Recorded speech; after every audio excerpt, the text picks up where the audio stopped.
Beleza. Aí pode deixar que eu verifico.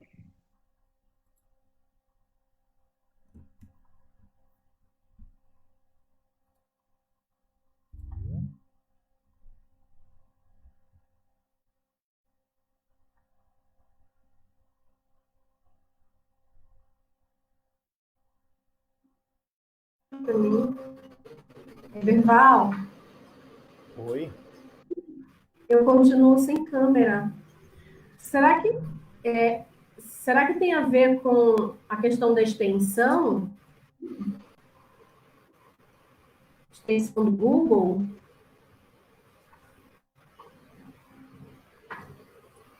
Glaucio, talvez você tenha que autorizar aí a utilização da câmera e do microfone. O microfone está ok, mas a câmera, ela não está conseguindo. Está dizendo sua câmera não suporta a resolução de vídeo requerida.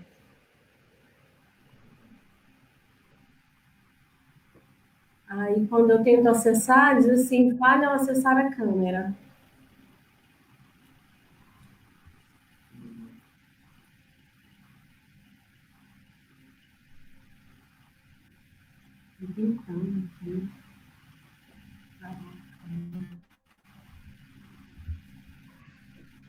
Cadê o Darwin? Ó, Glaucia, no caso aí, Glaucia, se tiver com problema na câmera, a gente roda com áudio também, tá? Não vamos estressar também, tá? A gente roda com áudio, sem problema, tá? Dá pra rodar Mas também. ele está aparecendo também. O melhor é claro, né? É com a câmera, sempre é melhor, né? Mas aí se não der, tiver algum problema, né? Viu, Eberval? Eu olhei aqui no Face, tá bem bacana, viu? Ficou a imagem de início, né? Aham. FF Pequeninos, Literatura Brasileira Contemporânea, 7 anos. Tá Aí legal tem aí? a foto dos dois autores, o símbolo do índio, tá bem bacana. Ficou Não tá legal aí? rodando áudio nada. Ficou Ó, bom. 4 minutos, hein, pessoal, pra gente entrar aí. O Fábio, vamos esperar o Fábio também, né? Esperar o Fábio, daqui a pouco ele tá aí.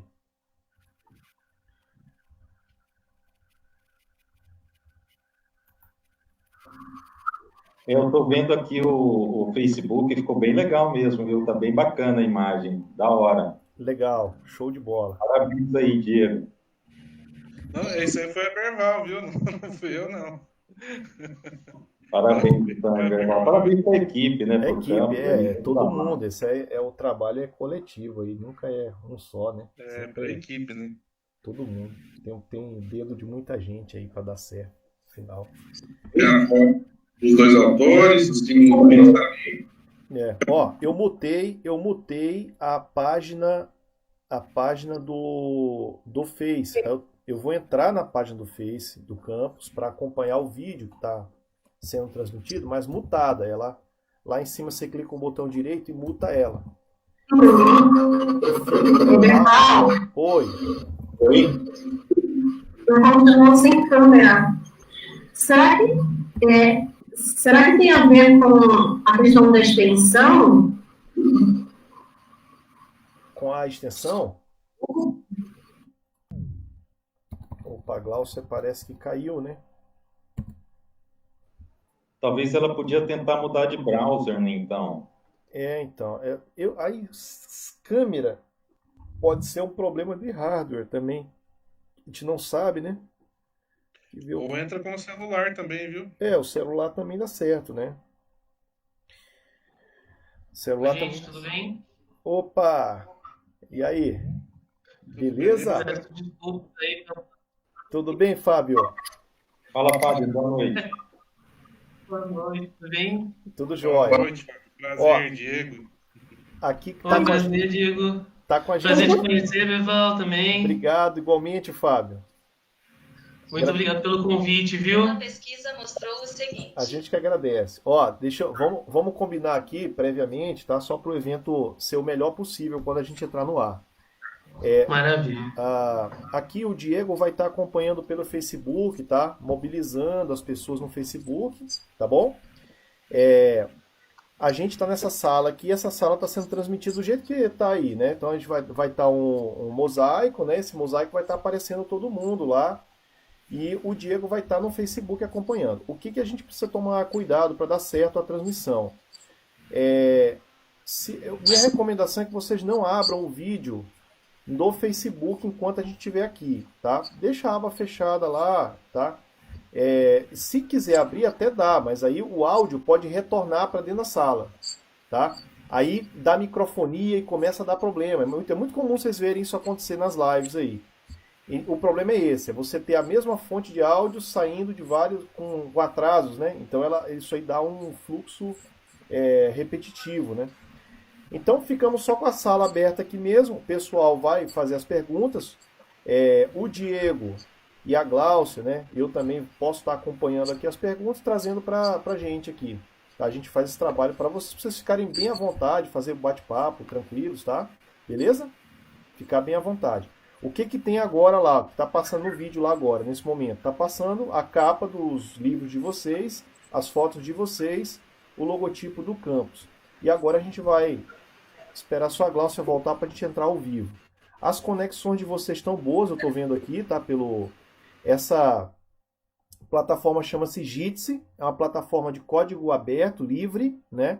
Gratuita, todo mundo pode usar, não tem custo, né? Tudo código open, né? E a gente está usando ela aqui até para divulgar também essas coisas, né? Plataformas livres, né? Interessante a gente estar sempre divulgando, né? Então vamos lá, vamos. Ô Gláucia, tá a postos aí, querida? Então, eu estou, mas eu não estou conseguindo ligar a minha câmera. Alguém pode me ajudar, por favor? Ô Gláucia, a tua câmera, ela tá fechada na própria plataforma, tá? Aqui da sala, tá bom? Você precisa abrir na plataforma aqui. De um lado é o microfone, do outro lado é a câmera. O teu tá aparecendo como se estivesse fechado. Como se você tivesse parado a câmera. Quando eu clico aqui, diz assim, falha ao acessar a sua câmera. Berval, o Marcelo acabou de me informar aqui que ele está ouvindo você na página. Eu não estava te ouvindo, mas ele está te ouvindo, viu? Ah, tá. Ok, beleza. Então tá bom. E aí, como é que eu faço para... Como é que eu faço para fazê-la funcionar? Eu acho, Glaucio, que agora, a essa altura, talvez seja o melhor a gente entrar sem a imagem mesmo. Então a gente já começa a programação e vai fazendo, tá? Programação. Pode ser? Pode, né? Tá. São aqueles eventos de última hora que acontecem, né? Infelizmente. Tá? A próxima a gente tenta testar isso daí melhor, sei lá. Bom, vamos começar, gente. Tá todo mundo preparado aí, Diego? Tudo certo? Vamos lá? Vamos lá. Tudo certo, então eu vou sair, viu, gente? Boa live pra vocês, tá? Beleza. Até mais. Falou.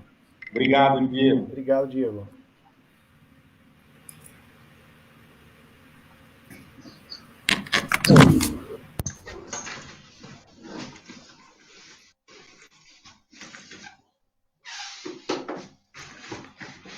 Olá pessoal, boa noite. Eu sou o professor Eberval e eu estou aqui para compartilhar com vocês de mais esse momento que está fechando a semana de aniversário de 7 anos do Campus Campinas. Ao longo dessa semana nós tivemos muitos eventos interessantes, eventos que celebraram toda a construção que a gente fez ao longo desses 7 anos aqui no município de Campinas, com o apoio de muita gente, uma construção coletiva fantástica.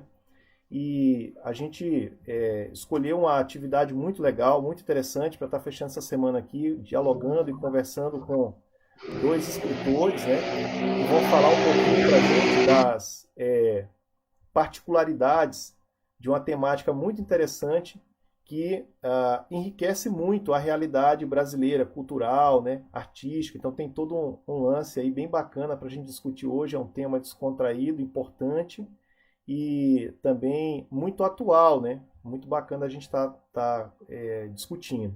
Então, eu queria agradecer a audiência de todo mundo que está aí acompanhando através do Facebook. As perguntas que vocês tiverem, os comentários, vocês podem deixar aí, tá? No Facebook. Convidem seus amigos, as pessoas que vocês conhecem para acompanhar também nesse momento, tá? Aproveita, vai lá em cima na página lá, chama alguém que você conhece, que pode aproveitar também, que pode gostar. Eu tenho certeza que vai ser um momento muito rico para a gente, tá? Eu vou passar agora, nesse momento, a palavra para a Gláucia. A Gláucia, a gente teve um pequeno probleminha técnico, ela teve um problema na câmera, mas o áudio está funcionando normalmente, tá? E ela vai conduzir, tá, as discussões aqui hoje. Está conosco aqui o professor Wisner Fraga, que é escritor, professor do Instituto Federal do Campus Piracicaba, gentilmente aceitou o convite de estar aqui conosco para compartilhar um pouco da experiência que ele tem sobre a questão da literatura, né? E também o Fábio Mariano, queria agradecer muito o Fábio, tá? Esse convidado que também tem experiência, milita nesse campo aí, de trazer, né, alegria, esperança, emoções, né? Trazer um mundo diferente para a vida das pessoas e registrar, né, tanta coisa, né, através da literatura. Então eu vou passar a palavra para a Gláucia agora, que vai conduzir essa mesa aqui. Gláucia, a palavra está com você. Muito obrigado. Obrigada, professor Derval, e obrigada ao Fábio, ao Wisner, pela presença. Então, vamos lá. Geração mimeógrafo, poesia marginal, literatura periférica ou literatura independente? Todas essas nomenclaturas refletem novas identidades. Elas referem-se ao movimento da década de 70, contrário às formas comerciais de produção e circulação da literatura, conforme o padrão imposto pelas grandes editoras. Há algumas décadas, o espaço para autores independentes no Brasil era essencialmente nulo, inexistente. Pior, ter um livro sem a chancela de alguma editora grande era quase garantia de recebimento de olhares tortos e críticas veladas. Aí o tempo passou. E as demandas de leitores cresceram em uma velocidade mas muito maior do que o próprio mercado editorial conseguisse dar conta. E nesse mesmo mercado editorial, sem saber lidar com o leitor mais exigente por livros ultra específicos e diferentes dos grandes best-sellers globais, entrou em colapso. Palavras do blog de autores, em 10 de maio de 2019. Diante desse fato, o cenário da literatura nacional recentemente vem derramando uma verdadeira cascata de luzes sobre o trabalho de autores independentes. Uma turma que sonha, correndo por fora do mercado, atingir um público cada vez menos afeito à poesia e à literatura. A criação, edição e circulação da literatura brasileira dita independente passa por um momento de efervescência.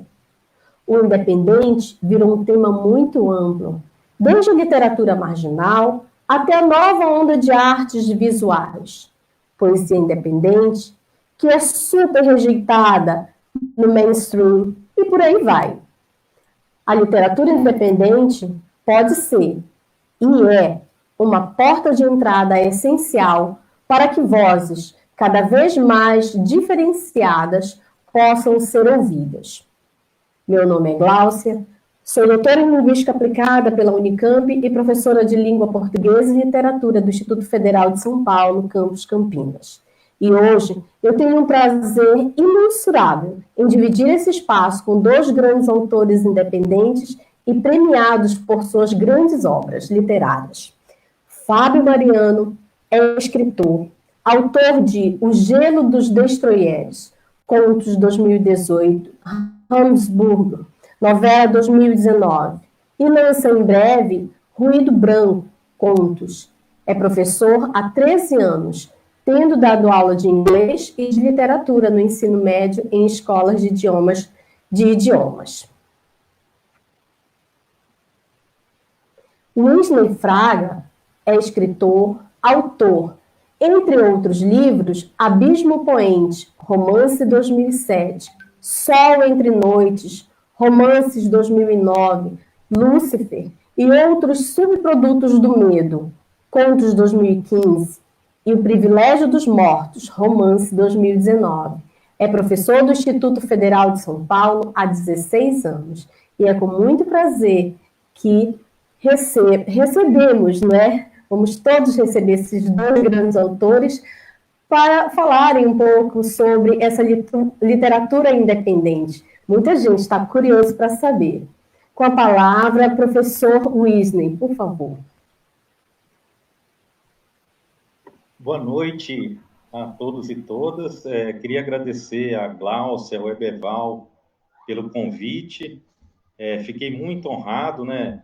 Normalmente, a prata da casa é deixada meio de lado, né? Mas fiquei muito feliz com a lembrança. E quero parabenizar também o Campus Campinas, né? Um campus maravilhoso que eu conheço bastante bem, pelos seus 7 anos, né? 7 anos de um campus, de uma instituição de ensino gratuita, pública e de qualidade. Nós não podemos nos esquecer jamais de defender o ensino público, gratuito e de qualidade, que é um direito de toda a população e que o nosso instituto se expanda cada vez mais. Eu tenho o maior orgulho de fazer parte de uma instituição que é um oásis no meio desse deserto de ensino que o país atravessa. Tá? Eu tenho muito orgulho de fazer parte dessa instituição. Parabéns ao Campus Campinas, que ele cresça cada vez mais, se desenvolva e traga a cidadania para os nossos companheiros. Muito obrigado. Bom, já entrando nessa seara aí de literatura independente, mainstream, o que seja isso, eu acho que tem uma pergunta que ela antecede tudo isso. Por quê? Por que ler? Qual a função da literatura? Sabe-se que o brasileiro ele lê, em média, 2 livros e alguma coisinha, 2,4 livros por ano, de acordo com a pesquisa Retratos da Leitura, né, feita pelo Instituto ProLivro em 2016. A cada 4 anos, esse instituto faz essa pesquisa. E o livro mais lido pelo brasileiro é a Bíblia. Então, qual a função da leitura? Por que ler? E só para esquentar o debate, eu vou fazer uma provocação e eu passo a palavra para o Fábio, meu colega, um escritor que eu admiro bastante. Mário Vargas Llosa é um escritor peruano que venceu o Prêmio Nobel de Literatura, que é considerado o maior prêmio da humanidade, talvez feitas todas as ressalvas. E no discurso dele de agradecimento ao Prêmio Nobel, tem um trechinho que eu adoro, que ele explica muito bem por que nós devemos ler. Então, eu vou ler esse trecho para vocês, e aí a gente parte para o bate-papo sobre literatura independente, mainstream, e por aí vai. É só para esquentar a conversa. Então, o Mário Vargas, ele escreveu assim e leu, né, no discurso da entrega do Prêmio Nobel, em 2010. Um mundo sem literatura se transformaria em um mundo sem desejos, sem ideais, sem desobediência, um mundo de autômatos privados daquilo que torna humano um ser humano, a capacidade de sair de si mesmo e de se transformar em outro, de se transformar em outros, modelados pela argila dos nossos sonhos. Eu passo a palavra aí para o Fábio Mariano e agradeço mais uma vez o Eberval, a Gláucia, o convite, e parabenizo mais uma vez o Campus Campinas por 7 anos de ensino público, gratuito e de qualidade. Fábio. Obrigado, Wisner. Você vê que ele botou a responsabilidade lá em cima, né? Gente, ó, queria em primeiro lugar começar agradecendo o Eberval, o Wisner e a Gláucia pelo convite. Fiquei muito honrado, muito feliz. Wisner, trouxe aqui meu pacote de tietagem, tá? Esses daqui são O Abismo Poente e O Privilégio dos Mortos, os livros do Wisner que eu tenho comigo. Admiro muito o trabalho dele, é um dos caras que eu vejo aí e que eu sigo, porque tem um trabalho muito, muito lúcido, muito. Bom, vamos falar bastante disso depois, mas também queria começar agradecendo a oportunidade de estar aqui com uma instituição que eu acho que é tão importante e fazer minhas as palavras do Wisner. O ensino público, gratuito e de qualidade, que é um direito, que é um exercício de cidadania por parte dos alunos, dos professores, a construção desses espaços é muito importante. Então, queria parabenizar o Instituto Federal de Campinas, cidade onde eu vivo. Eu não nasci em Campinas, mas eu vivo em Campinas desde o meu primeiro ano de idade. Então, eu não tenho como não dizer que eu sou campineiro, né? Eu sou daqui e fico muito honrado e muito feliz por fazer parte dessa comemoração e queria parabenizar os professores, os alunos, o corpo diretivo, todo mundo que faz parte dessa construção que é fantástica. E, mais uma vez, agradecer por esse convite. Respondendo à sua provocação, Wisner, o Mário Vargas, eu me lembro que a minha professora de literatura latino-americana na faculdade dizia para a gente que o Mário Vargas era excelente escritor, e ela frequentemente esquecia o nome dele, né? Ela falava assim, como é mesmo o nome dele? É excelente escritor, peruano, polêmico. Ela ia colocando os adjetivos até que a gente chegasse até ele, né? E os adjetivos iam se tornando menos elogiosos conforme ela ia demorando mais para lembrar. Mas ele foi um dos autores que muito me chamou a atenção, não só pela sua produção, mas pelo que ele fala sobre a literatura. Enquanto você lia o trecho do discurso dele de recepção do Nobel, eu me lembrei de uma frase dele que eu não me lembro se está em algum dos livros teóricos ou se é de alguma entrevista, mas na qual ele fala que a literatura ela compensa a nossa mutilação existencial, que é ter só uma vida. A literatura é o que nos permite ter mais de uma vida no tempo de uma vida. Então, eu gosto muito dessas provocações, porque quando me perguntam por que eu leio, e aí a minha sobrinha na semana passada, que tem 3 anos, me perguntou, por que você lê tanto? Por que você gosta tanto de ler? E a gente morre de rir, né? Fica sem graça, a gente não sabe como responder, mas a gente estava vendo A Bela e a Fera juntos, e a Bela começa o conto com um discurso sobre o quanto ela vai devolver o livro, né, na pequena livraria da cidadezinha dela, e diz o quanto o livro é um instrumento para que ela possa viver além, não exatamente com essas palavras, mas além daquele pequeno território que é a cidade dela, daquela pequena paisagem de pessoas muito parecidas, de rotinas muito parecidas, e é aquilo que permite a ela quebrar tudo isso. Explicar isso para uma criança de 3 anos é um desafio, né? Mas eu fiz o meu melhor, espero. E uma das coisas que eu acho que forma os leitores é o prazer de descobrir que abrir um livro é sentir cheiros, sabores, texturas, emoções, desafios, aflições que ele não sentiria, talvez, ele não tinha sentido até aquele dia, né? Então, acredito que esse seja um dos caminhos pelos quais a gente possa responder essa sua provocação, Isner. Por que que a gente lê? E aí, claro que eu ia voltar para outro ponto, né, desse jogo. Quer dizer, você me provocou perguntando por que que a gente lê, então eu vou te devolver e falar também, devolver aí a Glaucia, ao Eberval, por que que a gente escreve?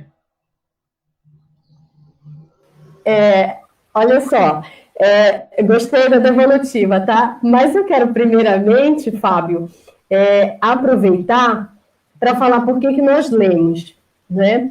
E aí você falou ainda há pouco da questão de como a gente pega o livro, com a relação que a gente estabelece com ele. E eu tenho uma relação afetiva tão grande com livros que antes de eu ler o livro, quando eu ganho, quando eu compro o livro, por isso que eu gosto muito do livro físico, né? Porque eu gosto de tocar no livro, eu gosto de sentir o cheiro do livro, a textura das páginas. Então, existe toda uma relação de romance, né? Ali de namoro realmente com aquele material, com aquela obra, antes de ler. E eu tenho um hábito que eu não sei se é bom ou se é ruim, mas quando eu pego um livro, eu vou para as páginas finais do livro. Eu gosto de ler a parte final, eu leio todas as orelhas dos livros, então eu tenho uma relação de proximidade tão grande que é impressionante até.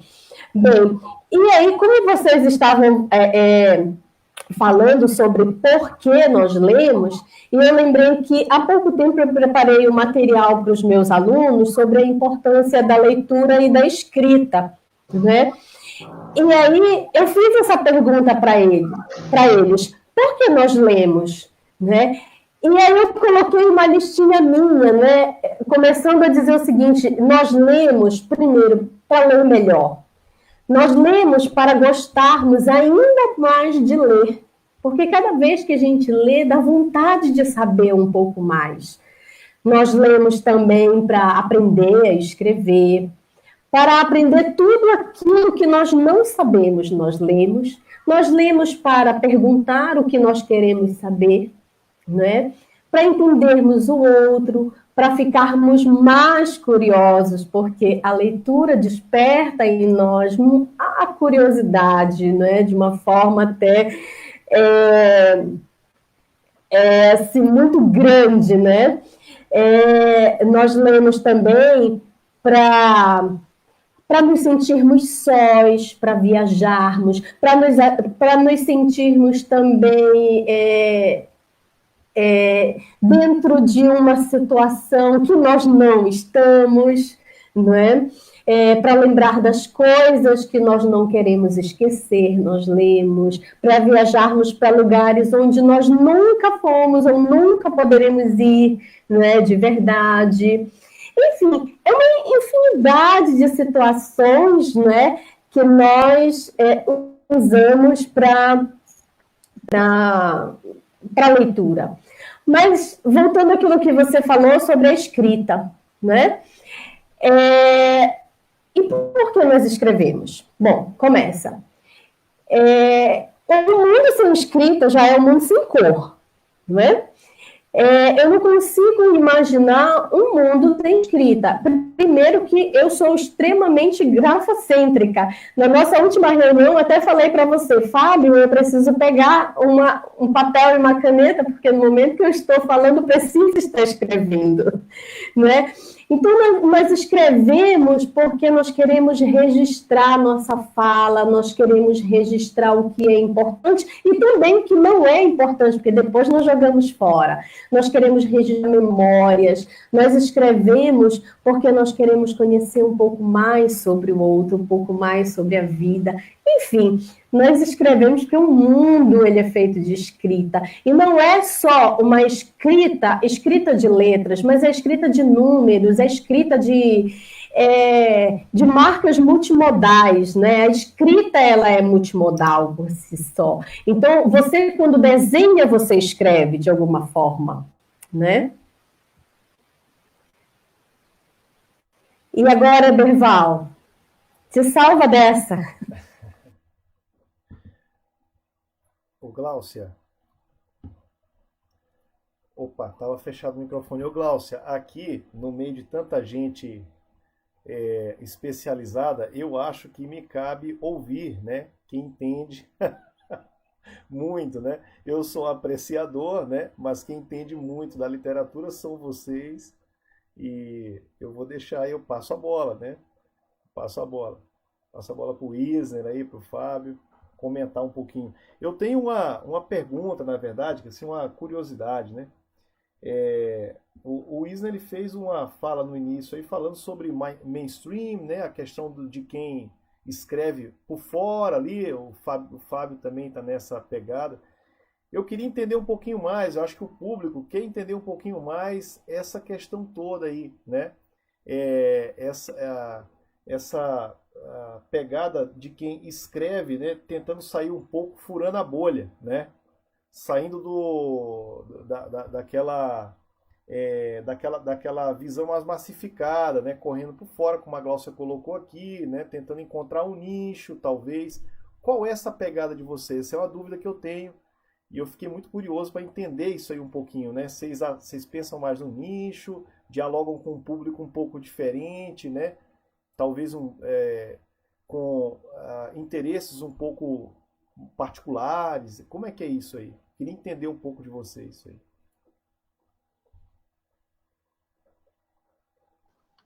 Fábio, você quer começar? Pode ser, Wisner. Posso, acho que... Vamos lá. Bom, primeiro, eu venho de uma formação muito teórica da literatura. Então, eu fiz a graduação em estudos literários, fiz um mestrado em literatura. Então, a minha experiência da vida até um certo momento era só com isso que a gente chama de mainstream, que é aquela literatura que está na livraria, aquela literatura do anúncio que aparece para você no algoritmo da rede social.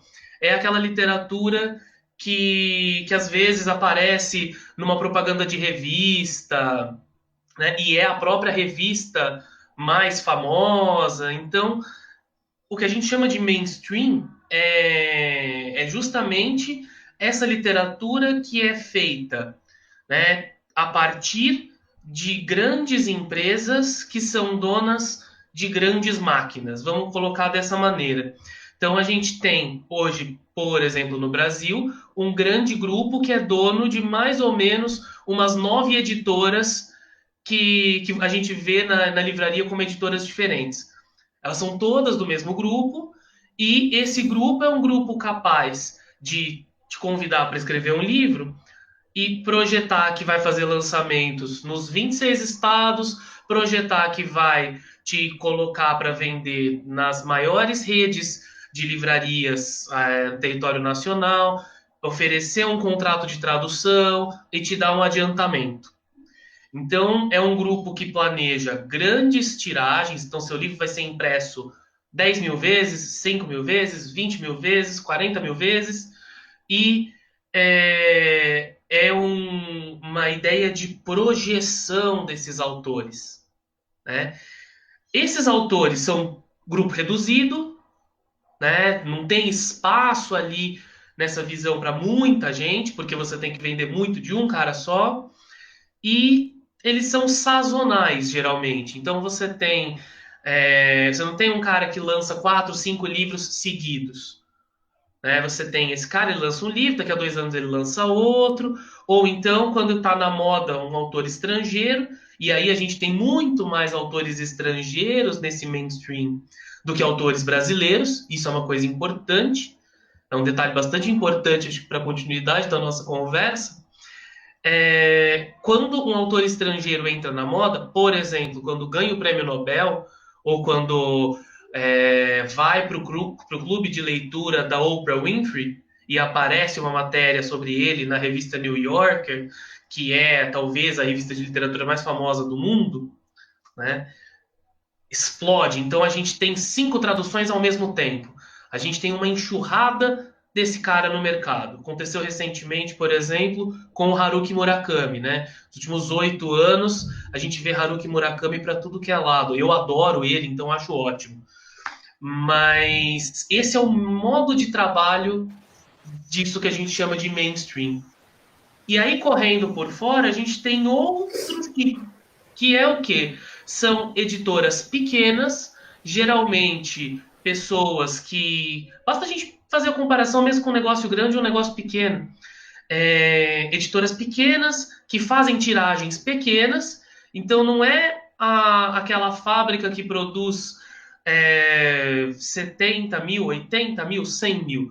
Não, são 100, 200, quando muito 1000 exemplares de um mesmo livro, com uma diversidade muito grande de autores e principalmente focada nos autores brasileiros. Então essa é uma das grandes diferenças. A gente tem exceções, a gente tem variações, mas eu definiria assim. Wisner, o que você acha? O que você tem para adicionar? O que você acha que a gente pode falar além disso, dessa diferença?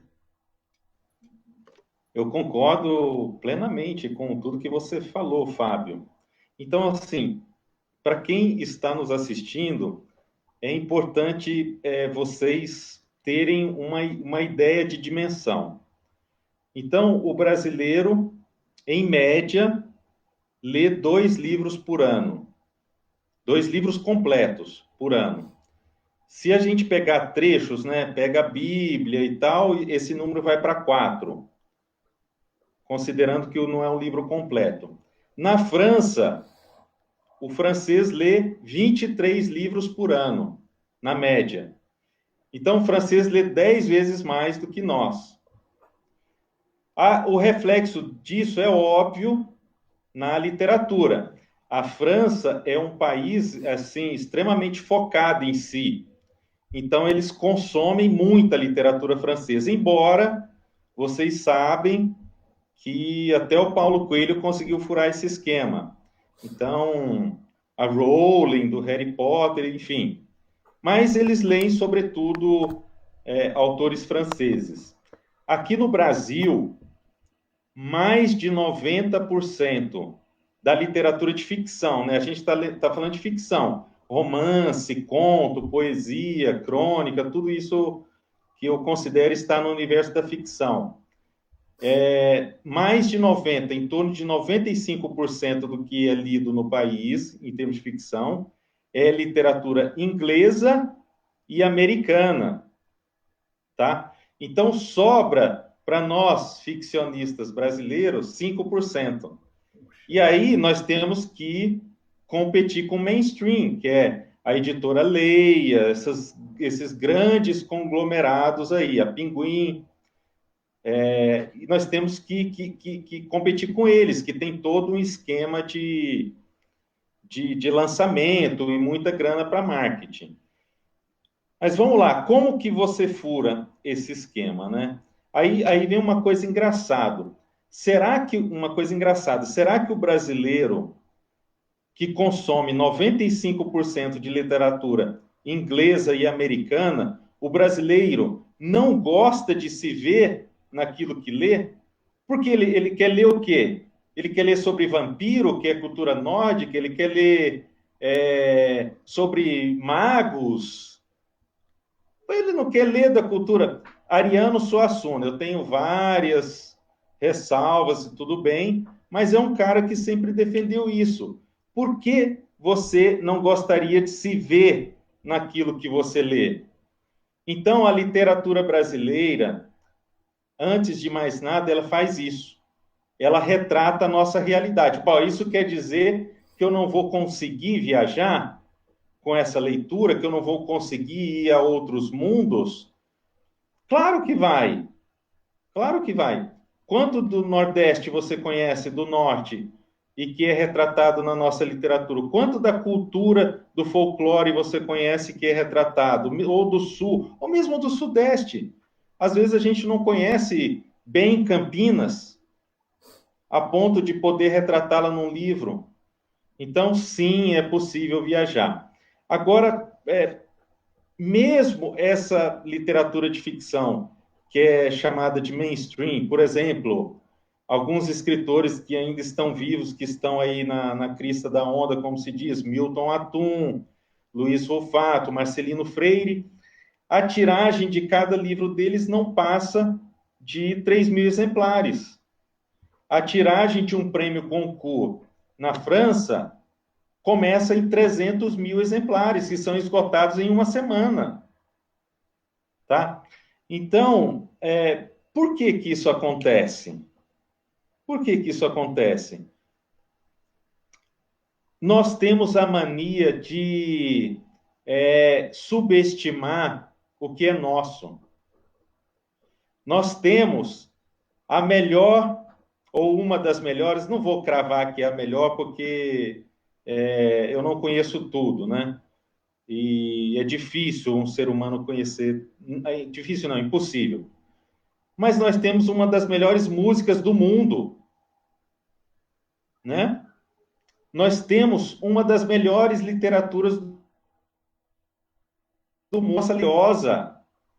A literatura que está sendo produzida hoje não deixa nada, absolutamente nada a desejar a um prêmio Goncourt da França, a outros grandes prêmios por aí.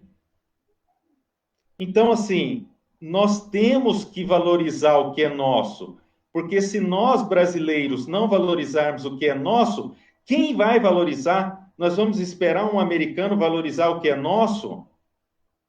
Nós temos que dar valor. Acho que essa bandeira, digamos assim, um pouco ufanista, está na moda, mas nós não a colocamos em prática. Nós não consumimos de verdade a nossa arte. Nós não consumimos a nossa música de verdade. Nós não consumimos a nossa pintura, as artes pictóricas, os nossos fotógrafos. Nós não consumimos a nossa literatura brasileira. E não é porque ela é ruim, ela não é ruim, eu estou atestando isso para vocês. É uma das melhores artes do mundo, não deixa nada a desejar a nenhuma outra.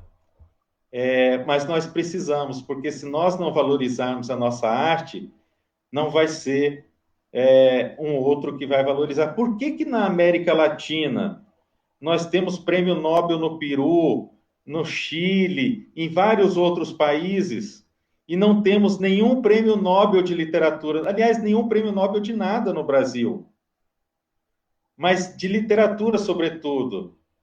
Por quê? Porque o Chile valoriza os autores chilenos, o Peru valoriza os autores peruanos. Isso nos falta. Eu não sei exatamente por quê, mas nós precisamos. E esse tipo de evento ajuda muito a gente difundir e incentivar as pessoas a valorizarem o que é nosso. A nossa ciência é maravilhosa, a nossa arte é maravilhosa. Por que não valorizá-la? Bom, eu vou deixar por aqui, senão eu me empolgo sobre esse assunto. Passo aí para a Gláucia, Eberval.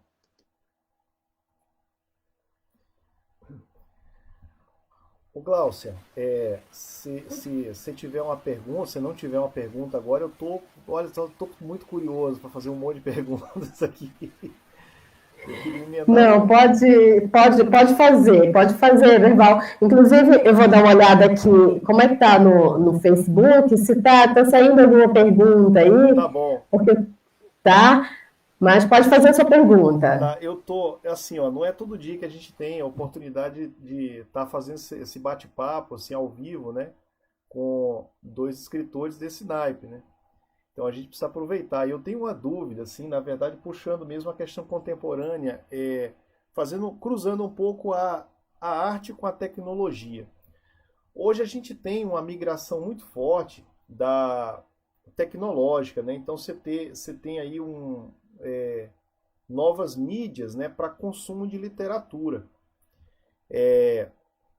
Hoje você tem e-books, né, leitores digitais, isso aí, não sei, parece que ainda não popularizou muito ainda, mas está começando uma migração também. Essa é uma forma, né? Mas tem um outro impacto que a tecnologia está gerando também. as pessoas elas estão lendo, não sei falar se elas estão lendo menos, mas de forma diferente, sabe? São leituras curtas, né? Talvez até em grande quantidade, mas elas são curtas, né? E aí eu não sei qual o impacto, vocês sentem esse impacto, tá? Será que as pessoas passam a consumir mais crônicas, coisas curtas, pequenas, e coisas maiores começam a abandonar? Será que a tecnologia está influenciando nisso? Vocês percebem isso? De que maneira a tecnologia também está influenciando na literatura? Para o bem ou para o mal, né? Positivamente ou não? Vocês têm essa percepção? Eu queria provocar também, cruzar um pouco essa discussão da literatura com a tecnologia. Aí eu passo a bola de volta para vocês aí. Vamos lá, Fábio. Eu finalizei aquela, você começa essa daí, então. Pode ser, Wisner, pode ser. Eu acho que é legal a gente trazer que a tecnologia teve um impacto muito grande nessa relação entre o mainstream e a uma literatura que a gente chama de independente.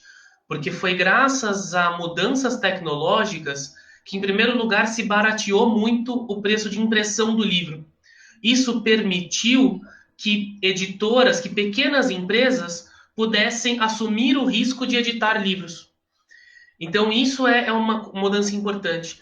E uma segunda mudança que é muito importante é que o espaço da internet ele é um espaço de construção de comunidades e ele também é um espaço de registro de fluxo do tempo. Então, eu acho que essas duas coisas tiveram um grande impacto na construção, né, literária. Por quê? Porque permitiram o surgimento das revistas, permitiram o surgimento, e as revistas literárias online hoje são um dos grandes mananciais da literatura independente. Então, nesse sentido, a gente falar de Ruído Manifesto, de Revista Gueto, de Malar Margens, de Literatura e Fechadura, que só para citar 4, né, Revista Lavoura, nós temos muito material publicado nessas revistas, Revista Pessoa. Então a gente tem assim uma relação com a tecnologia que acho que é muito legal. A tecnologia ela permitiu também que autores que não teriam condições financeiras de expor seu trabalho conseguissem uma publicação gratuita. Porque sem a internet, como que isso chega? Né? Isso só chega se for vendável. A internet elimina essa barreira. E, finalmente, a gente tem também o surgimento das redes sociais de leitura, que não só criam comunidades de leitores, como também já estão sendo aproveitadas por algumas editoras para prospecção de autores. Então, existem editoras hoje no Brasil que buscam, numa dessas redes, no Wattpad, por exemplo, autores que fazem muito sucesso. Buscam eles lá e publicam. E aí uma última coisa que eu acho que é legal dizer é que a literatura sempre aborda a relação de nós com a gente pensa muito em tecnologia sempre na coisa mais avançada. Mas a tecnologia é a capacidade que a gente tem técnica de expandir nossas forças, né? Nossas potencialidades. E a literatura sempre explorou a interação do ser humano com isso. E acho que hoje não é diferente. E nesse momento que a gente vive de isolamento, de prevenção, uma das coisas que cansa a gente é o tempo que a gente passa diante da tela. E eu tenho me refugiado do tempo que eu passo diante da tela, passando esse tempo um pouco diante dos meus livros. E aí, Wisner, passo a bola para você. Eu queria aqui colocar uma questão que está no Facebook do Mário Sérgio Badio, que ele fala o seguinte: mainstream também é a resenha do livro que sai no jornal de grande circulação. Queremos isso? Não queremos isso? Né? E aí, o que vocês acham? Nós queremos essa resenha no jornal de grande circulação? Fábio, se você me permite, eu vou tentar responder essa pergunta aí, depois eu passo a bola para você. Um abraço aí para o Mário Bátio, um escritor que eu admiro pra caramba, escreveu um livro de contos fantástico, Espantos para Uso Diário. Eu até comentei sobre esse livro no meu canal, me surpreendeu, um livro fantástico, Espantos para Uso Diário. Procurem. Queria também deixar um abraço aí para o Oswaldo Rodrigues, né? Grande poeta Oswaldinho, um abraço. A Mariana Belize, que está acompanhando a gente também, uma baita de uma ensaísta fantástica. Um abraço aí para vocês e muito obrigado por acompanhar aqui, tá? Queremos... Então, não faz mal nenhum para ninguém uma resenha numa Folha de São Paulo, no Estado de São Paulo, Estado de Minas, Jornal do Brasil, não faz mal. É o nosso objetivo? Nós escrevemos para ter uma resenha? Imagino que não. Imagino não, eu tenho certeza que não. Isso é uma consequência do nosso trabalho, que pode vir, pode não vir. Nós já tivemos livros, mas nunca... Quando se é independente, aliás, nem quando se está numa editora grande também, a editora grande ela tem o privilégio de ter uma equipe de marketing um pouco maior e tal, mas hoje em dia, para ser bem honesto com quem está nos assistindo, quem faz o marketing hoje do livro é o escritor. Então, o escritor tem um conhecido na Folha, manda para ele, e aí ele dá um jeito de passar para a editorial lá de literatura, e aí a coisa pode acontecer, pode não acontecer também, e se acontecer pode vir uma resenha negativa, pode vir uma resenha positiva. Hoje tem, talvez assim, um dos grandes jornais em que a gente gostaria sempre de está publicado, ele hoje é basicamente online, né? Existem grandes veículos de resenha, de fato, literária, ele está online. Esses jornais, até por questão de espaço, eles não comportam mais a dita resenha literária, então eles fazem ali um comentário superficial sobre a história e tal, mais para divulgar. Isso reverte lá em 20 ou 30 livros vendidos, mas como é uma resenha também, ela tem a vida curta, em 2, 3 dias todo mundo esquece já. Então, assim, não é muito objetivo, né? Eu, de minha parte, eu valorizo muito quando um colega que eu admiro, um escritor que eu admiro, faz algum comentário, eu valorizo bastante, isso eu curto. Mando para um colega escritor que eu admiro, ele faz um comentário, eu acho bacana. Mas acho que essa história de grandes veículos, até porque os grandes veículos estão tendo que se reinventar e a própria crítica literária está tendo de se reinventar, né? Eu acho que isso já tá um pouco ultrapassado. Claro que tem escritores que valorizam ainda, né? Pô, eu edito pela Companhia das Letras, eu sou o Bambambam. Mas, pô, você pega os prêmios de 2019, 2018, 2017, os maiores prêmios literários foram dados para editoras independentes, Patuá, Reformatório, sobretudo, né? Então, assim, a diferença que eu foco é o seguinte, em uma grande editora, você tem que fazer algumas concessões, a começar pela capa, pelo título do livro, pelo preparador de texto que vai mexer no seu texto, tornar ele mais palatável e tal. E quando você está numa editora dita independente, ou você é um escritor independente, você é o dono daquilo, para o bem e para o mal. Para o bem e para o mal. Então, não à toa que as editoras independentes, elas são meio que o refúgio daqueles que querem fazer arte, sobretudo, né? Em detrimento de mercado, em detrimento de um maior número de leitores. Então, as editoras independentes se tornaram um refúgio. E como nós queremos fazer arte, a gente sabe que é cada vez mais difícil nós termos espaço nesses ditos grandes veículos de comunicação que eu considero que já estão um pouco anacrônicos, né? Sobretudo com o surgimento de várias outras plataformas. Agora, só para comentar rapidinho a pergunta do Eberval sobre se essas novas tecnologias estão influenciando na produção em si, né? Se estão criando novos estilos, se está influenciando no fazer literário, eu não tenho visto isso. Eu tenho visto que mudou um pouquinho a concepção do romance, os capítulos estão um pouco menores, mas aí se você for pensar bem, Machado de Assis já fez isso, né? Os capítulos, então assim, no fundo, mas aí eu acho que é questão de tempo, tá? Leva um tempo para a tecnologia conseguir atingir a cabeça daqueles que são criadores, de modo que eles consigam subverter a arte e pegar essa influência legal da tecnologia e transformar em um novo tipo de arte. Hoje, isso ainda não é possível. Tanto é que, na fala da Gláucia, e também eu compartilho com ela, eu adoro pegar um livro e ler, né? A gente ainda tem, né? Nós não conseguimos sequer vencer esse fetiche do papel, né? Para o bem e para o mal também.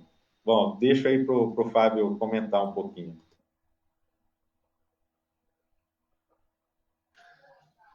Não, Isnel, eu assino embaixo e acho que uma das coisas legais é a gente também olhar, quer dizer, quando a gente olha esse mainstream e a gente olha a dita literatura independente, é importante a gente perceber que são tendências diferentes, são linhas de força diferentes, mas a gente não hierarquiza no sentido de dizer que isso é melhor ou aquilo não.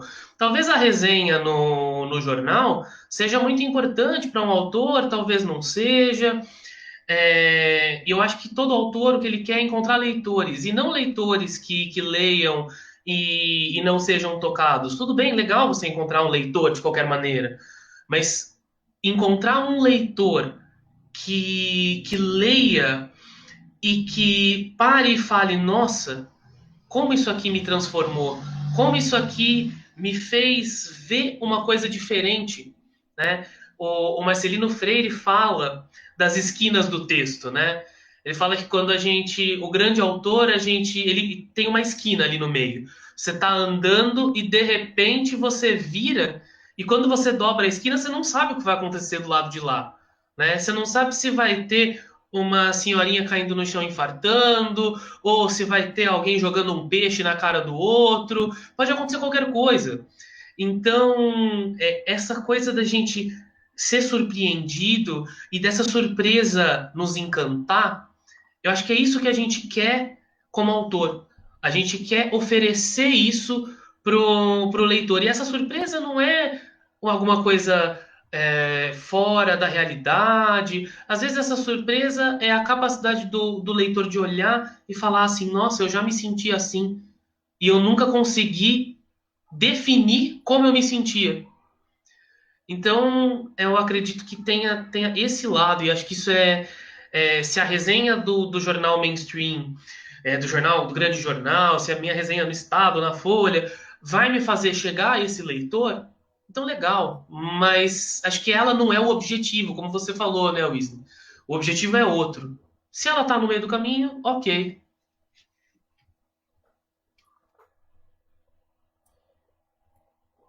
Beleza, pessoal. Tem uma pergunta aqui no Facebook, né? Que é uma pergunta do Nélio. Deixa eu abrir a pergunta aqui para a gente tentar responder aqui a pergunta do Nélio. Eu perdi a pergunta, deixa eu ver aqui se eu encontro. Eu tô com essa pergunta em mãos, Eberval. Você quer que eu veja? Pode ler, Glaucia. Lê então a pergunta aí. Eu estava atrás dela, mas você já encontrou. Pode ler. Tá, ele diz o seguinte: sem dúvidas, a escrita é uma das artes mais antigas da humanidade. Desde sua criação, ela vem sendo utilizada como ferramenta para transmitir histórias e pensamentos. Embora o foco do ensino público ainda seja muito voltado para o passado eurocentrista, Aqui no Brasil, há escritores brilhantes dos últimos séculos. Gostaria de saber, na opinião de cada escritor aqui presente, qual é o autor que eles se espelham atualmente.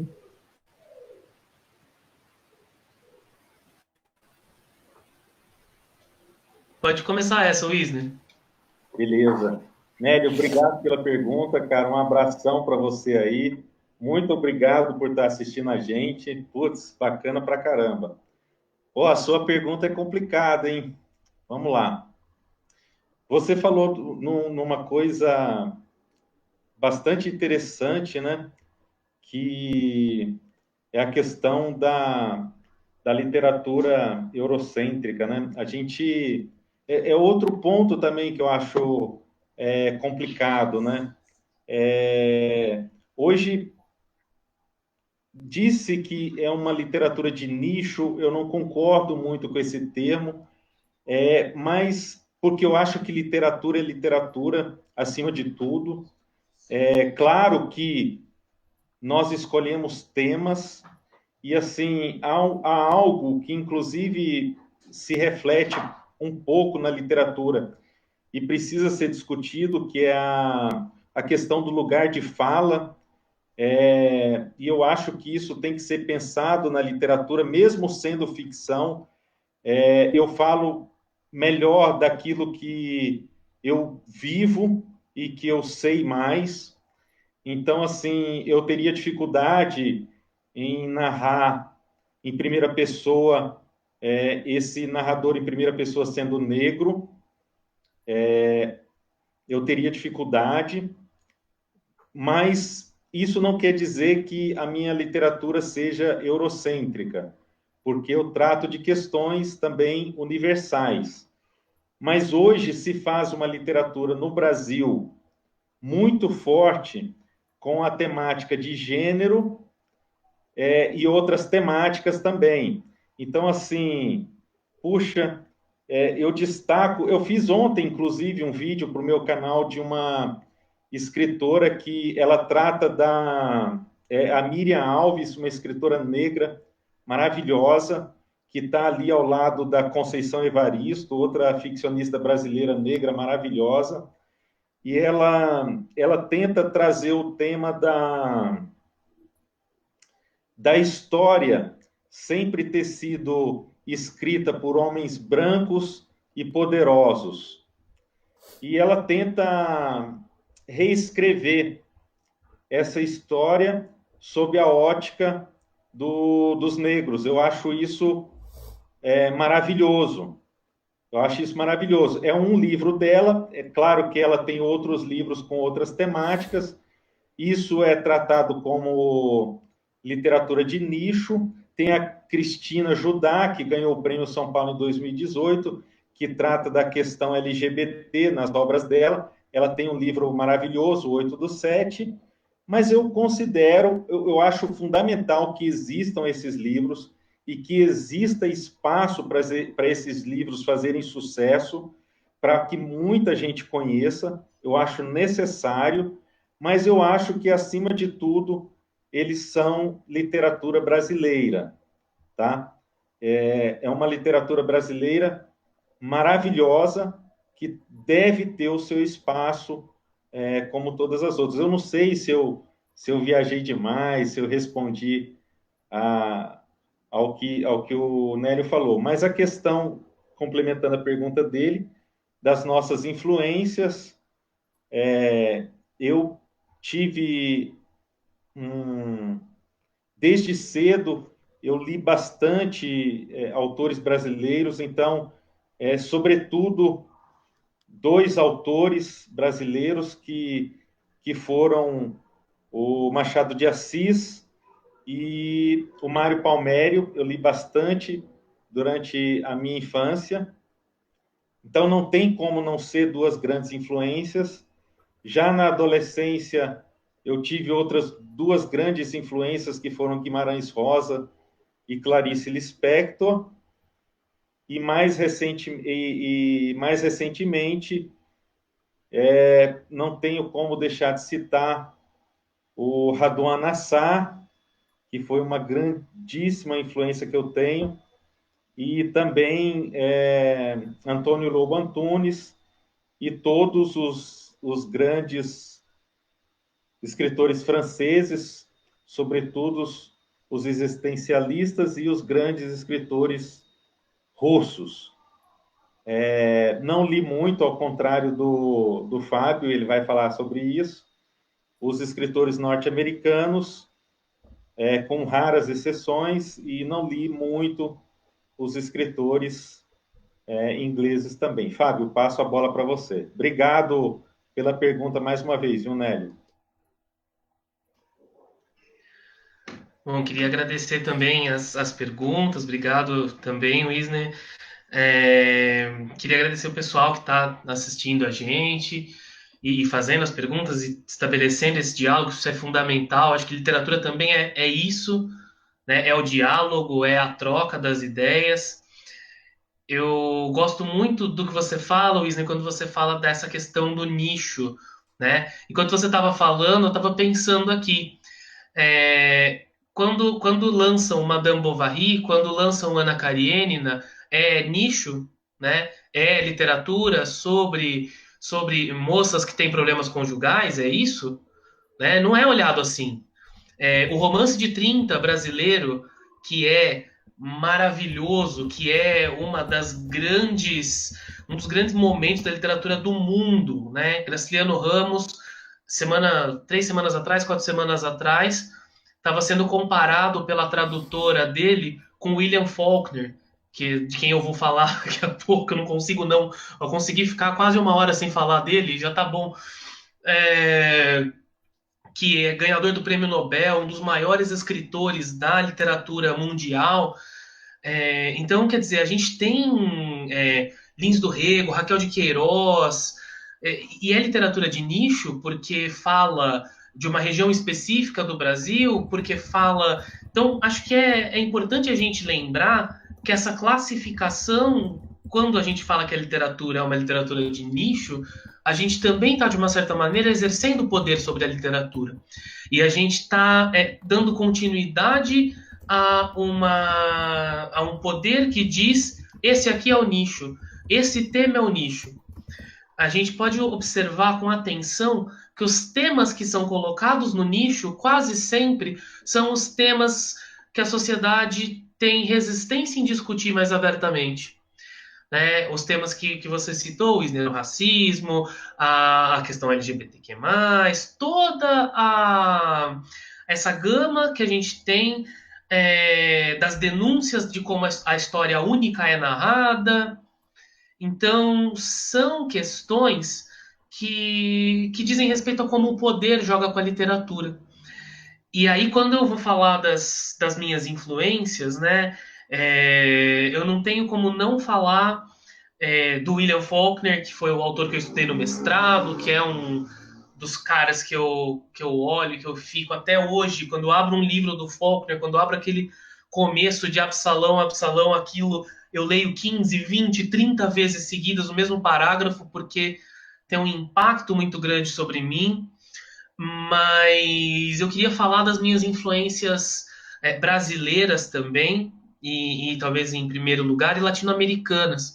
Eu comecei a escrever o conto, e eu comecei a praticar o conto, e o conto é talvez o meu grande gênero de eleição, né? O romance é o gênero que tem o meu coração, mas eu ainda não consegui chegar até ele. Mas eu não tenho como não falar do Julio Cortázar, que é um teórico do conto e que é um escritor de contos também, e de um autor que, quando a gente fala de América Latina, não é muita gente que divulga, que conhece, mas um autor que se chama Roberto Arlt. Até o nome do camarada é difícil de pronunciar, porque é um autor que faz uma literatura da cidade. E a minha vivência, aquilo que você falou, Wisner, da gente escrever sobre o que a gente experiencia, sobre o que a gente conhece, né? Eu tenho uma vida urbana, é uma experiência muito urbana. Eu nasci em São Paulo, mas fui criado no centro de Campinas, a 2 quadras da prefeitura. Então, bem ali, a minha vivência é o barulho do ônibus, o córregozinho dando aquela alagada quando a chuva é muito forte, a cidade acordando de manhã e a gente ouvindo o caminhão vindo entregar coisa no depósito no centro, ali é tudo muito palpável para mim nessa experiência urbana, né? E o Roberto Alter é um cara que pega essa Buenos Aires que está se urbanizando no começo do século XX. Então aquilo me pegou. E aí depois dele tem dois autores brasileiros que eu gostaria de mencionar, que são o Caio Fernando Abreu, que para mim foi uma grandíssima influência, foi uma mudança, um cavalo de pau nas minhas concepções, e a autora que, na minha opinião, escreveu o maior livro de contos. Eu não li todos, eu sou neto aqui fazendo como o Wisner disse, né, a gente não tem condição de ler todas as coisas, então estou fazendo dentro daqueles que eu li. Mas o livro de contos que mais me chamou a atenção nesses anos 2010 até 2020, que é o Perifobia, da Lília Guerra, que me encantou demais. Rascunho de Amaro, que é o primeiro conto do livro, é para mim a perfeição do conto. Então, queria deixar essa recomendação também, pessoal. Gente, é um livraço, e também sobre uma experiência urbana, mas uma experiência urbana a partir da periferia. Fantástico, um livro maravilhoso. Eu estou com duas perguntas aqui do Facebook, da Daniela Matos. E ela pergunta o seguinte: a literatura marginal é entendida como de nicho? A outra pergunta que ela faz é assim: em que sentido vocês veem a contribuição de autores da linha de literatura marginal, com temáticas periféricas, podem contribuir para o status da literatura contemporânea?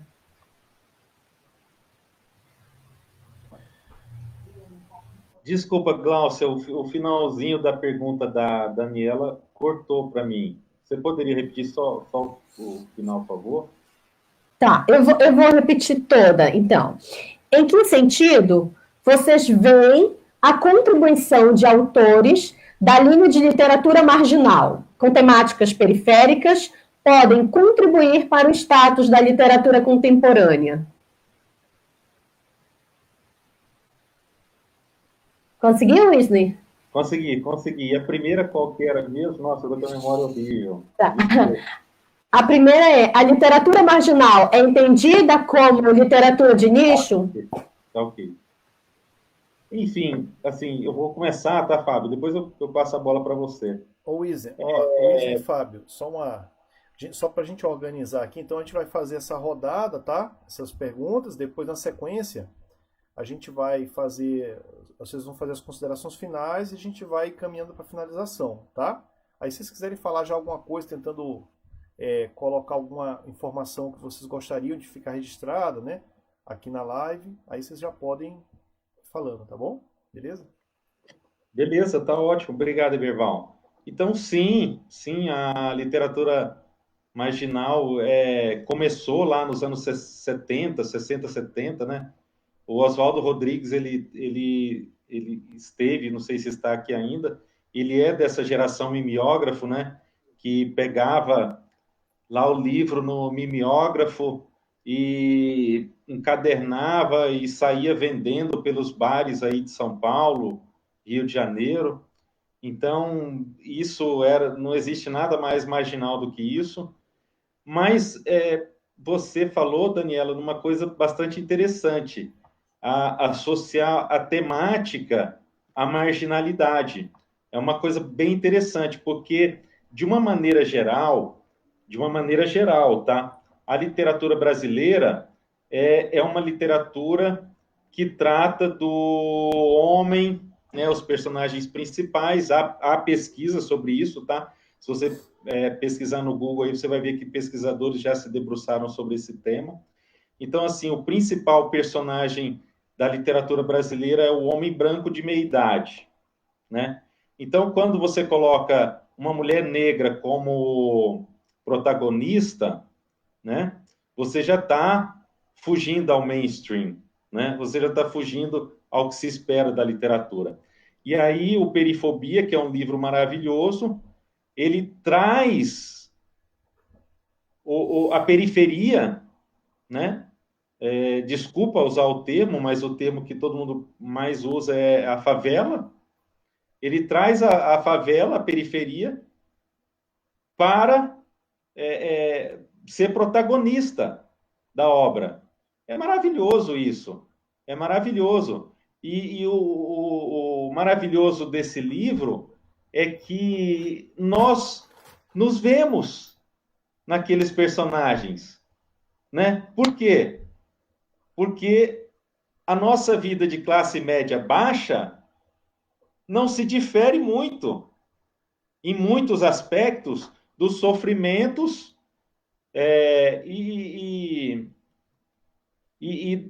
da sobrevivência das pessoas da periferia. Nós somos uma periferia um pouquinho ou um pouco mais privilegiada, ou muito mais privilegiada, mas muito dos sofrimentos da periferia, nós, classe média baixa, nós passamos. Então, nós conseguimos nos ver.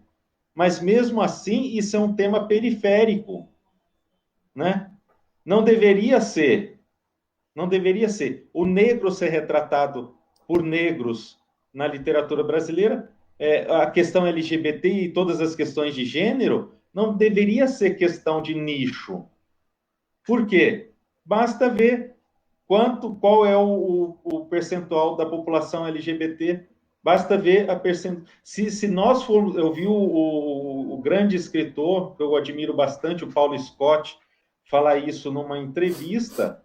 Se nós formos ver, assim, juntar mesmo, de fato, a população negra no Brasil, por baixo, sendo bonzinho, é 70%, 80%.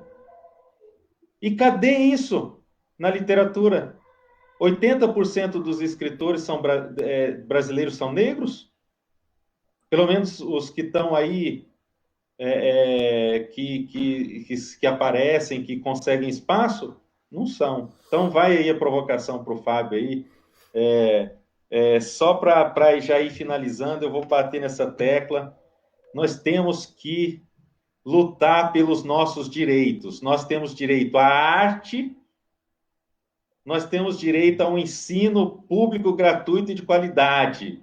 Nós temos que garantir, nós temos que reivindicar, nós temos que buscar dos nossos representantes e reivindicar esse nosso direito à arte. Nós precisamos ter direito a consumir a literatura brasileira contemporânea de qualidade também. Obrigado. Wisner, você me lembrou dos Titãs agora, né? A gente não quer só comida, a gente quer comida, diversão e arte, né? Acho que é fantástico a gente pensar, e Daniela, obrigado pela pergunta, e eu proponho aqui um retorno ao nosso começo. Quer dizer, quando a gente perguntou por que ler, e quando a gente fala de quão pouco o brasileiro lê, Wisner, você falou da pesquisa, eu me lembrei, quando você estava falando, eu me lembrei especificamente da pesquisa da professora Regina Dal Castanhé, né, que faz um trabalho maravilhoso lá na Universidade de Brasília, e é isso, é o que ela mostra, é um método quantitativo, ela vai lá, pega com os orientandos dela e a gente vamos ver quem é que está sendo representado. E será que a gente não se atrai? Será que o brasileiro tem dificuldade de se atrair pela literatura brasileira? Porque para ele é mais aceitável ver um personagem que não tenha nada a ver com ele, estrangeiro, do que ver um personagem que não tenha nada a ver com ele e que é brasileiro? Quer dizer, quando eu me olho no espelho e não me vejo, e aí você falando do Perifobia, a cena do Perifobia que mais me... é a hora que ela pega o espelho e olha, no primeiro conto. E ela fala, nossa, como eu tô bonita hoje! Né? E é todo um sentimento daquele dia, o cheiro do café. Quer dizer, são coisas que a gente vê na literatura e a pergunta talvez seja como fazer que a literatura nos mostre a nós mesmos? Como fazer com que a nossa literatura seja um direito, não só o acesso a ela seja um direito, mas a expressão dela seja um direito. E isso passa pela educação, isso passa pela garantia de um ensino público de qualidade e gratuito, isso passa por uma reparação das injustiças que são cometidas há séculos, desde que a gente tem, né, a gente teve, se a gente pensar, desde a da invasão desse território. Então, a gente tratar, e aí, voltando para amarrar a questão da Daniela, Daniela, eu vejo a literatura marginal não necessariamente como sendo uma literatura de nicho. Eu acho que às vezes essa coisa de encaixar no nicho tem mais a ver com o que o Wisner levantou, de quais são as temáticas. Hoje o debate é muito em torno das temáticas, né? E isso é um assunto para toda uma outra conversa. Aí não sei, eu ia perguntar, Eberval, a gente já tem suas minhas considerações finais nessa fala ou ainda não? Não, a gente vai fazer uma rodada final ainda, era só mesmo para finalizar as perguntas, se tivesse alguma questão específica, se você quisesse abordar, né? Fique à vontade, tá? A gente vai fazer uma rodada final. Não, perfeito, acho Tá bom? que é isso então. Beleza. Espero que eu tenha conseguido responder aí a Daniela. Conseguiu sim, porque ela colocou aqui, uma observação, né? Excelentes considerações. Obrigada, Wisner, né? Mas eu acredito que a consideração foi correspondente aos dois. Então eu queria propor o seguinte agora, vamos fazer uma rodada agora de considerações finais, né? Eu queria propor aí o Fábio pudesse fazer uma consideração, depois o Wisner, a Gláucia, tá? Na sequência, tá? Pode ser assim? Então, Fábio, manda ver. Perfeito, Berival, obrigado. Bom, queria mais uma vez começar parabenizando o Instituto Federal pelo aniversário, pelos 7 anos, bater na tecla de novo com o Wisner, né? Faço coro ao que ele disse. A gente tem que lutar pelos nossos direitos, a gente tem que lutar pelo direito ao acesso à arte, pelo direito à educação, e a gente tem que cobrar isso com muita veemência e reafirmar que a nossa literatura ela tá aí e ela tá aí oferecendo muito. A gente tem grandes escritores, a gente tem grandes livros que estão só esperando o leitor. Então, procurem as editoras menores, procurem os autores vivos, leiam autores vivos, autores com quem vocês podem conversar, que vocês podem ver, porque são esses autores que estão falando daquilo que a gente está vivendo. Eu queria também aproveitar e convidar vocês a ficarem atentos. Nos próximos dias a gente deve começar o lançamento aí do meu próximo livro de contos, O Ruído Branco. Então, queria convidar os leitores a também dar essa chance para esse livro que foi escrito e está sendo produzido por todos que estão passando por ele com muito amor e com muita paixão literária. Então, espero que a gente possa revelar coisas, trazer histórias, porque é nisso que eu acredito. Acho que o escritor é um contador de histórias, antes de mais nada. Eu entendo que existem escritores que têm outras concepções, mas essa é a minha e essa é a concepção que eu pratico e que eu acredito. Então, espero que eu possa contar boas histórias.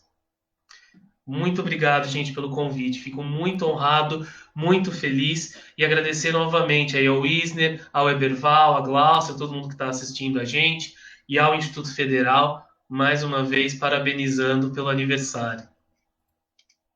Obrigado, Fábio. Passo a palavra para o Wisner.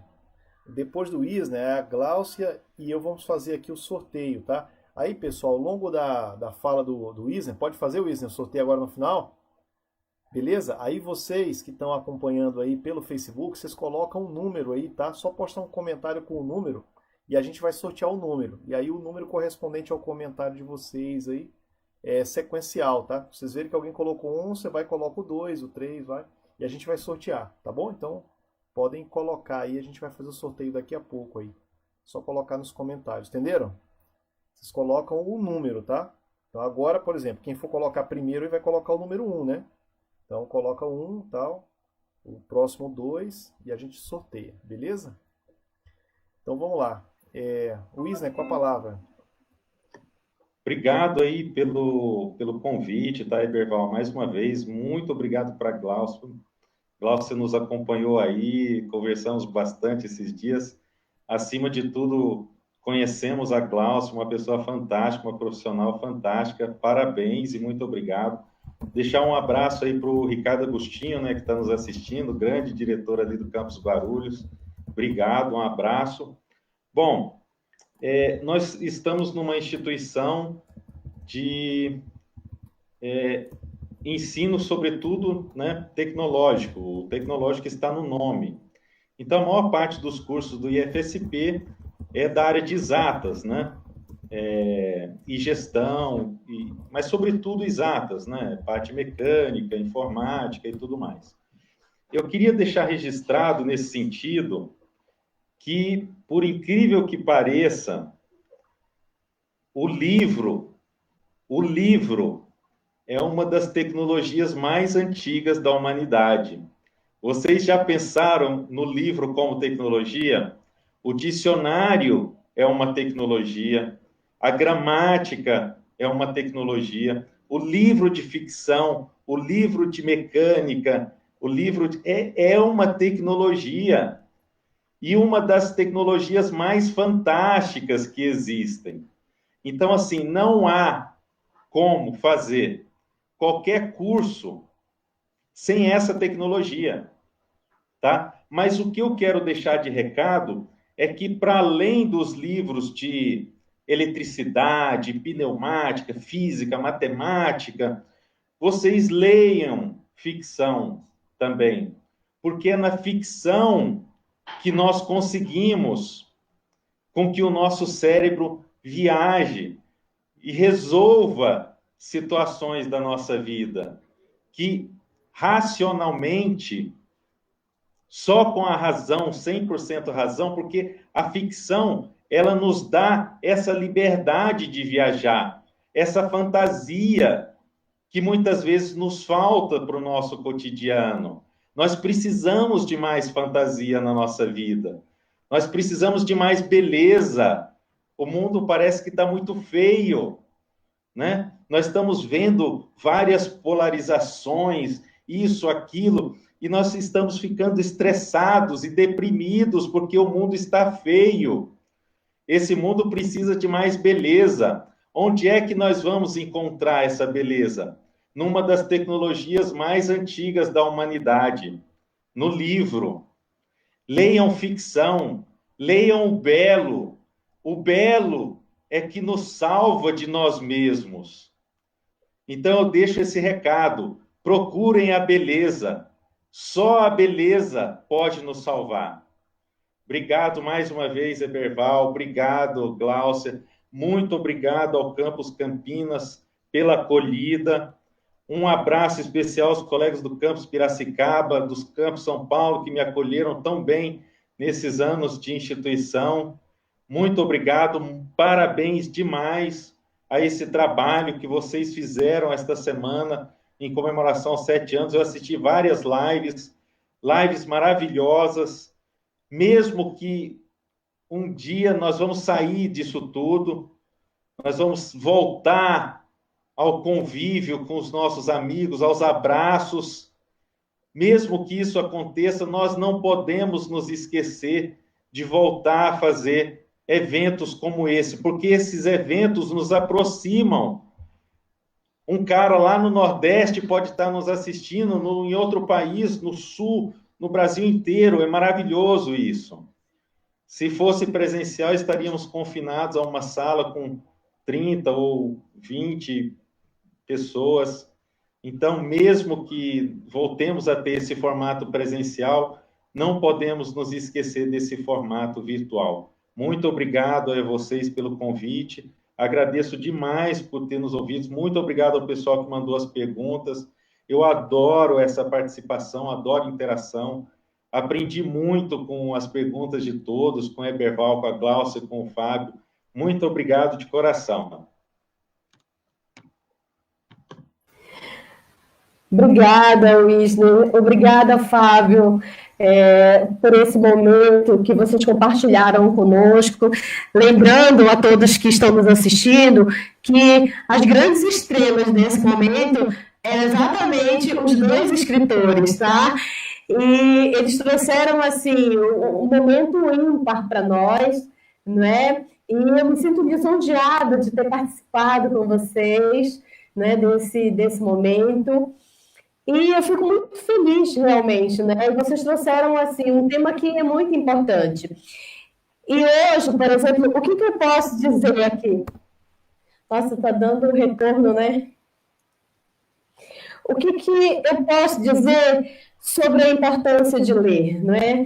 É exatamente o que eu já havia falado antes, que ler é sentir o cheiro, não é? Eu acho que ler, navegar por lugares que nunca antes nós navegamos, é despertar curiosidade, é não sentir medo, mas ao mesmo tempo sentir medo, é despertar em nós a liberdade para pensar. E eu peço também que as mulheres se habilitem também a escrever, tá? Porque com a literatura independente, muitas brasileiras tiveram coragem necessária para mergulhar nesse mundo editorial sem ter o respaldo de grandes editoras e tiveram muito sucesso. Então, essa nova roupagem agora, essa literatura independente trouxe grandes nomes femininos, não é, para a literatura. E eu quero pedir também para as meninas que estão nos assistindo que se habilitem também nesse mercado, tá bom? Um grande abraço para vocês, de coração, e a gente vai continuar mantendo contato, tá bom? Obrigada, Eberval, e uma boa noite. Valeu, Gláucia. Maravilha. Vamos para o sorteio aqui, gente. Ó, vocês estão me ouvindo, pessoal? Estão me ouvindo? Vocês estão me ouvindo, gente? Perfeito? Tá? Beleza? Tá Estamos bom? sim. Ok. Então vamos lá. Ó, aqui no bate-papo, tá? Eu coloquei aqui também. Ô Maria Célia, você não colocou o número? Ah, colocou. Tá no 3 ali. Então tá faltando 7. Ninguém colocou 7 não aqui no bate-papo, hein? Pularam o 7 aí. O Agostinho trollou, foi pro 10 direto. Aí o pessoal voltou aqui recuperando, né? 6, 8, tem um 7 que tá faltando. Ô Gláucia, você não quer ficar com 7 aí, ou você não vai concorrer? Eu vou concorrer, tá? Eu coloquei o meu, já coloquei o 4. Ah, então tudo bem, eu fico com 7, adoro o número 7. Então, eu vou colocar aqui, hein? Gláucia 7, tá? Aqui, ó. Pronto, no bate-papo aqui. Ó, é o seguinte, gente, tem um aplicativo aqui, eu não usei ele ainda. Ó, ainda dá tempo, hein? Vocês colocarem aí, gente. Quem estiver ouvindo e quiser ainda, coloque aí. É a partir do 10 aí, tá? 11 para frente, 12, né? Tem um aplicativo que eu peguei pra gente fazer esse sorteio aqui. Eu vou colocar aqui para vocês verem aqui. Ele é online, né? É uma página para fazer sorteio. Vocês acreditam que tem de tudo isso aí hoje, né? Tudo que você procura hoje tem na internet. E tem um sorteador aqui, automático aqui. Eu vou colocar aqui, parametrizar.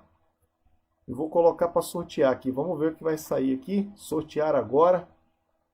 E aí sorteou o número 10. Número 10, vamos ver quem que é o número 10 aqui. Quem que é o número 10? O número 10 é o professor Agostinho. O 10 é o Agostinho, olha aí, ó. O Wisner, se... Marmelada, hein? Marmelada. Foi transparente o processo aí, todo mundo viu, né? Então, Foi transparente, é o Agostinho. Aí tem que pegar, passar o endereço aí, Agostinho, para o Isa, né? Pela mensagem privada aí, para ele poder mandar para você ou combinar como é que repassa aí, tá bom? Agradecer muito vocês, gente. Olha, eu estou muito feliz no final desse evento, fechando a semana com chave de ouro. Queria agradecer imensamente a presença, o tempo que vocês dedicaram para estar fazendo esse bate-papo muito rico. Eu aprendi muito com vocês, eu tenho certeza que vai ficar online aqui, os estudantes que assistiram hoje e os que vão assistir depois também, vai acabar se tornando uma ferramenta para estudo, essas coisas vão se acumulando, são materiais que esse período de pandemia, ele teve esse lado também. Eu acho que nós nunca produzimos tanto material, gente, para a internet, tanta coisa. E essa riqueza, isso aí vai ficar no tempo. Lá para frente a gente vai voltar e vai estudar esse momento, né? E aí, discutir literatura, né? Eu acho que é super importante e enriqueceu muito a gente hoje aqui. Vocês estarem com a gente valorizou muito, enriqueceu, nos honrou muito a presença de vocês aqui. Obrigado mesmo. Obrigado, Fábio Mariano, Wisner Fraga. Obrigado pelo exemplar também, tá? Então, você está sorteando hoje aí. Gláucia, obrigado pela organização, obrigado por tudo, tá? Queria agradecer também toda a equipe do Campus Campinas, que se empenhou para que saísse essa semana. Foi muito trabalho, muito empenho, dedicação. Pode parecer uma coisa simples, mas para sair um evento desse tem muito trabalho, tem muita dedicação, muitas pessoas se envolvem, né? Para que esse momento aconteça, e muitos desses aconteceram ao longo da semana. Então fica aqui um abraço a toda a equipe, toda a comunidade, aos apoiadores do Campus Campinas, tanto na cidade quanto fora da cidade. Obrigado, gente. Desejo um excelente final de sexta-feira para vocês e um bom final de semana, tá? Fiquem bem, fiquem em casa. Um forte abraço, gente. Até mais. Obrigada.